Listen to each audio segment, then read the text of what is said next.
ఎన్నికల్లో కూడా చాలా స్పష్టంగా ఎన్డీఏ ఒక హామీ ఇచ్చాం. రాష్ట్రం పూర్తిగా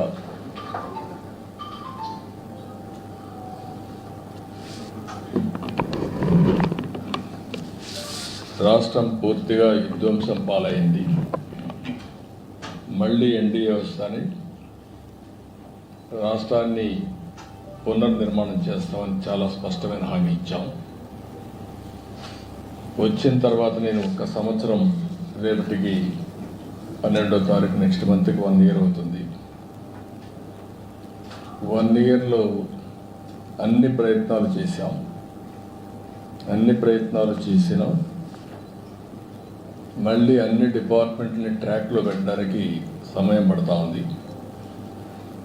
ఈరోజు మనం ఒకసారి చూస్తే 1-2 కాదు, ఎవ్రీ డిపార్ట్మెంటు డీఫంక్టర్ అయింది, లేకపోతే డీరైల్ చేశారు, లేకపోతే ఇర్రిపేరబుల్ డ్యామేజ్ చేసి వదిలిపెట్టారు. ఎక్కడ కూడా నేను ఎప్పుడు చూడలేదు. 4th time సీఎం చాలాసార్లు నేను చెప్పాను, ఎప్పుడు చూడనటువంటి విధ్వంసం జరిగింది. అయితే వేరే మార్గం లేదు, దీన్ని మళ్ళీ ట్రాక్ మీద పెట్టి రీబిల్డ్ చేయడం తప్ప వేరే మార్గం లేదు. దానికోసమే ఫైనాన్షియల్గా అయితే ఏమాత్రం కూడా వెసులుబాటు లేనితనాన్ని తెచ్చారు.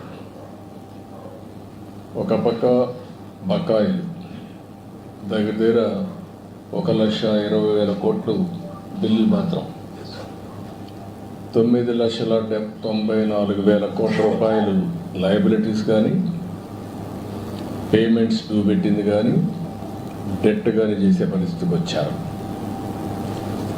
అయితే ఈరోజు ప్రజలు దానికి కావాల్సిన విధంగా పనిష్ చేశారు. మాకు స్పష్టమైన మెజారిటీ, చరిత్రలో ఎప్పుడూ జరగనటువంటి విధ్వంసం జరిగింది. అదే సమయంలో ప్రజలు కూడా ఎప్పుడూ ఈయనటువంటి విజయాన్ని కూడా విక్టరీ ఇచ్చారు. 93% స్ట్రైక్ రేట్, ఎవరు ఊహించినటువంటి విజయం ఇది. అయితే ఈరోజు మేము కూడా ఎంత తొందరలో రెక్టిఫై చేయగలిగే ప్రయత్నం చేస్తున్నాం. ఒక పక్క అమరావతి, ఒక పక్క పోలవరం, ఇంకొక పక్క విశాఖపట్నం స్టీల్ ప్లాంట్ని ఒక ప్యాకేజ్ తీసి మళ్ళా రివైవ్ చేయడం, విశాఖపట్నం రైల్వే జోన్, ఇండస్ట్రీస్ కూడా డొమెస్టిక్ ఇన్వెస్ట్మెంట్ ఈ సంవత్సరంలో హైయెస్ట్ ఆంధ్రప్రదేశ్ రావడం, ఇవన్నీ కూడా చేసుకుంటున్నాయి. ఈరోజు నేను ఇక్కడికి వచ్చినప్పుడు 5-6 మంది మంత్రుల్ని, 7 మంది మంత్రులు కలుస్తున్నాను. ఒకటి ఏదైతే ప్రహ్లాద్ జోషిని కలిసాము, Andhra Pradesh integrated clean energy policy ఒకటి తీసుకొచ్చాము. ఈ పాలసీ ప్రకారం 72 గిగావాట్ల పవర్ని గ్రీన్ ఎనర్జీ ఉత్పత్తి చేస్తామని చాలా స్పష్టమైన హామీ ఇచ్చాం. ఒరిజినల్గా అయితే 160 గిగావాట్లు ఉత్పత్తి చేయాలని, దేశం మొత్తం 500 గిగావాట్ల non fossil fuel based energy capacity తయారు చేయాలని ఒక లక్ష్యంగా పెట్టుకున్నారు. ఆ లక్ష్యాన్ని మేజర్ చంక్ ఆంధ్రప్రదేశ్లో వచ్చేట్టుగా మేము ఒక ప్రోగ్రాం పెట్టుకొని ముందుకు పోతున్నాం. దీంట్లో వారిని కోరింది ఈరోజు మేజర్గా 28,346 కోట్ల రూపాయలు green energy corridor transmission lines అడిగాం. ఇది చాలా అవసరం. ఎనర్జీని ఉత్పత్తి చేయడమే కాకుండా దాన్ని ట్రాన్స్మిషన్ కూడా చేయాల్సిన అవసరం ఉంది. దానికి ఒప్పుకున్నారు, చేస్తామని చెప్పి హామీ ఇచ్చారు. రాయలసీమలో 11 గిగావాట్ సోలార్ పవర్ని ట్రాన్స్మిట్ చేయాల్సిన అవసరం ఉంది.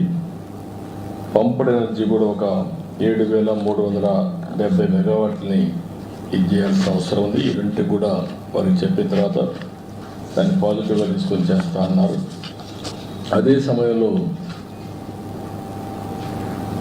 ఏదైతే సోలార్ రూఫ్ టాప్ సూర్యగారు, ఈ కార్యక్రమం కింద ఒక 35 లక్షల కుటుంబాలకి కరెంట్ ఇవ్వాలనుకుంటున్నాం.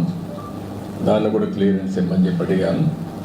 ఇది డిమాండ్ డ్రివన్ ప్రోగ్రామ్ కాబట్టి మీరు ఎంత చేసి అంత ఇస్తామని చెప్పారు. దాని ప్రకారం మ్యాక్సిమం వెళ్తున్నాం. ఇది కూడా క్లియర్ చేయడం జరిగింది.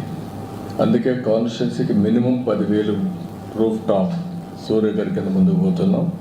ఇది కూడా వార్ ఫుటింగ్లో, ఎస్పెషలీ వీకర్ సెక్షన్స్కి ఎస్సీ ఎస్టీ ఫ్రీగా ఇస్తాం. గవర్నమెంట్ ఆఫ్ ఇండియా ఇచ్చేదే కాకుండా బీసీలకు అదనంగా ఒక 20,000 రూపాయలు అదనంగా ఇస్తాం. దీన్ని పెద్ద ఎత్తున టేకప్ చేశాం. ఇంకొక పక్కన సబ్స్టేషన్ ఫీడర్ లెవెల్లో కుసుమ్ కింద 2,000 మెగావాట్లు ఉత్పత్తి చేయడానికి అనుమతించారు. అది కూడా శాంక్షన్ చేశారు. దాన్ని కూడా తీసుకొని ముందుకు పోతాం. దీంతో ఆంధ్రప్రదేశ్ గ్రీన్ ఎనర్జీ హబ్గా తయారవుతుంది. రాయలసీమలో అడ్వాంటేజ్ ఉంది. ఒక పక్క సోలార్ ఎనర్జీ, ఇంకొక పక్కన ఏదైతే విండ్ ఎనర్జీ, మూడోది పంప్డ్ ఎనర్జీ. ఈ మూడు కలిపి బ్యాటరీ కూడా పెట్టుకోగలిగితే 24/7 పవర్ వచ్చే పరిస్థితి వస్తుంది. ఏదైతే ఈ వ్యవస్థని పూర్తిగా నిర్వీర్యం చేశారు, ఈరోజు కాస్ట్ తగ్గించే దిశగా వినియోగదారుడికి బెనిఫిట్ అయ్యే విధంగా, అదే మరి అల్టిమేట్గా ఆంధ్రప్రదేశ్ గ్రీన్ ఎనర్జీ హబ్గా డౌన్ స్ట్రీమ్ ఇండస్ట్రీస్కి ముందుకు పోతున్నాం. రాయలసీమ అయితే గ్రీన్ ఎనర్జీ ఉత్పత్తి చేయడం మనకు వస్తుంది. అదే మరి కోస్టల్లో ఏవైతే పోర్ట్స్ ఆధారంగా చేసుకొని ఎక్కడికక్కడ గ్రీన్ హైడ్రోజన్, అమోనియా ఇవన్నీ ఎక్స్పోర్ట్ చేయడానికి అవకాశం ఉంది. ఆ కార్యక్రమంలో ముందుకు పోతున్నాం. అదే సమయంలో రెండోది రాజ్నాథ్ సింగ్ గారిని కలిశాను. వారిని మనస్ఫూర్తిగా అభినందించారు. ఏది సింధూర్ ఆపరేషన్ గ్రాండ్ సక్సెస్ చేశారు, చాలా ఎఫెక్టివ్గా చేశారు. దానికి అభినందించాను. అదే సమయంలో డిఫెన్స్ కూడా చాలా బాగా చేశారు. దేశమంతా కూడా మన డిఫెన్స్ పట్ల ఒక నమ్మకం కలిగింది, ఆత్మవిశ్వాసం పెరిగింది, గౌరవం పెంచుకునే పరిస్థితికి వచ్చారు. దానికి అప్రిషియేట్ చేస్తున్నాయి. రాష్ట్రానికి సంబంధించిన కొన్ని డిమాండ్స్ ఉంటే అవన్నీ పెట్టాను. దగ్గర ఒక 4 ఇంపార్టెంట్ ప్లేసెస్, ఇవన్నీ డిఫెన్స్ మ్యానుఫ్యాక్చర్ హబ్స్ కింద. ఒకటి జగ్గయ్యపేట డోనకొండ క్లస్టర్, ఒక 6,000 ఎకరాలు ఇక్కడ ఉంది. ఇక్కడ మేజర్ వాళ్ళు అడిగింది missile and ammunition production centre కింద దీన్ని క్రియేట్ చేయమని చెప్పి రిక్వెస్ట్ చేశాను. దానికి కూడా వారు సానుకూలంగా ఉన్నారు. రెండోది లేపాక్షి మడకసిర, ఇక్కడ ఒక 10,000 ఎకరాలు ఉంది. Military and civil air crafts కానీ ఎలక్ట్రానిక్స్ మ్యానుఫ్యాక్చరింగ్, అదే మరి ఇంకొక పక్కన ఒక ఏరోస్పేస్ ఎకోసిస్టమ్ క్రియేట్ చేయాలని చెప్పి కోరాను. దానికి కూడా ఆయన సుముఖంగా ఉన్నారు. అదే మరి విశాఖపట్నం అనకాపల్లి క్లస్టర్, ఈ ఏరియాలో మనం చూస్తే naval equipment production, weapon testing, అదే మరి లీవరేజింగ్ స్ట్రాంగ్ మ్యారిటైమ్ ప్రజెన్స్ ఉంది కాబట్టి ఈస్టర్న్ నేవల్ కమాండ్ కూడా ఉంది. ఇవన్నీ ఆధారంగా చేసుకొని అక్కడ బేస్ చేసుకొని ఇవన్నీ ప్రొడక్షన్ కోసం ముందుకు రమ్మని కోరాం. అదే మరి కర్నూలు ఓర్వకల్ 4,000 ఎకరాలు ఇవ్వడానికి సిద్ధంగా ఉన్నాం. ఇక్కడ military drones, robotics, advance defence కాంపోనెంట్స్ని మ్యానుఫ్యాక్చర్ చేయాలని చెప్పి కోరాను. ఇక్కడుండే డిఫెన్స్ పిఎస్యూస్ని యాక్టివేట్ చేసి ఆంధ్రప్రదేశ్లో కూడా కొన్ని క్లస్టర్స్ తయారు చేయమని చెప్పి కోరడం జరిగింది. ఇది కాకుండా ఇంకొక పక్కన తిరుపతి ఐఐటిలో DRDO industry academia centre of ఎక్సలెన్స్ని పెట్టమని చెప్పి కోరాను. దానికి కూడా ముందుకు వస్తున్నారు. ఇంకొక పక్కన common storage policy for ammunition, అదే మరిగా లైసెన్స్ అథారిటీస్ కావాల్సినటువంటి స్టోరేజ్కి కానీ టెస్టింగ్ కానీ ఇవన్నీ కామన్ ఇన్ఫ్రాస్ట్రక్చర్ క్రియేట్ చేయమన్నాం. అది కూడా చేస్తూ ఉన్నారు. ఇంకొక పక్కన పెద్ద ఎత్తున ఏరోస్పేస్ మ్యానుఫ్యాక్చరింగ్ అండ్ ఎంఆర్ఓ కూడా క్రియేట్ చేయమని చెప్పి రిక్వెస్ట్ చేశాం. ఇక్కడ మెయిన్గా ఆంధ్రప్రదేశ్లో రాయలసీమ ప్రాంతంలో లేపాక్షి టు ఓర్వకల్